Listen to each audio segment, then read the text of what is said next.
Hello, welcome back to Dabbatory. Today's topic is Joe Biden dropping out. That's right. The only good thing to ever come from COVID. Joe Biden is dropping out. And on top of that, he will not be endorsing Kamala Harris. Watch for yourself. Carl, according to multiple Democratic sources, this is happening all of a sudden. Everyone said it would happen gradually and then all at once, and that's what's happening. According to my sources, President Biden has agreed to step down as the Democratic nominee. Oh, man. It will happen as early as this weekend. A speech has been drafted for him. He will continue on as president, is his intention. He also will not, I'm told, endorse Vice President Harris as his successor.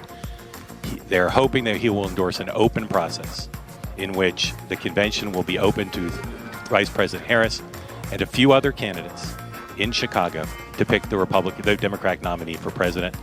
The belief is that Vice President Harris is already looking at potential running mates to go to Chicago with a full ticket, including one possibility, Andy Beshear, the governor of Kentucky, and perhaps the governor of Pennsylvania, Governor Shapiro. Other possible candidates who are being talked about include Gavin Newsom, the governor of California, perhaps Gretchen Whitmer, and again, the vice president running. On the first ballot, the regular delegates would be allowed to vote under this agreement that's being talked about amongst the president and high-level Democratic officials. The regular delegates would vote on the first ballot. If there is no winner on the first ballot, the so-called super delegates would be allowed to vote on the subsequent ballot.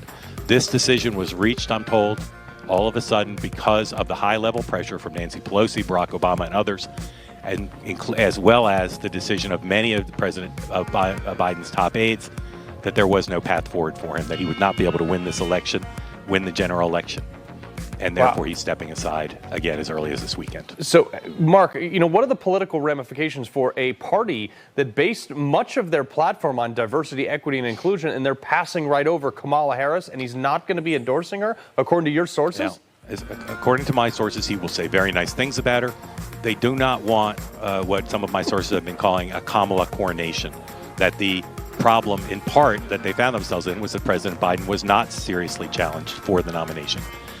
I'm told by some of her people, I don't know that the vice president thinks this, but some of her people believe she will win this, that she'll choose a strong running mate, that she does have the support of many of the delegates who are Biden-Harris delegates, and that she can win this basically on her own. And at least one of her allies said to me, this is better.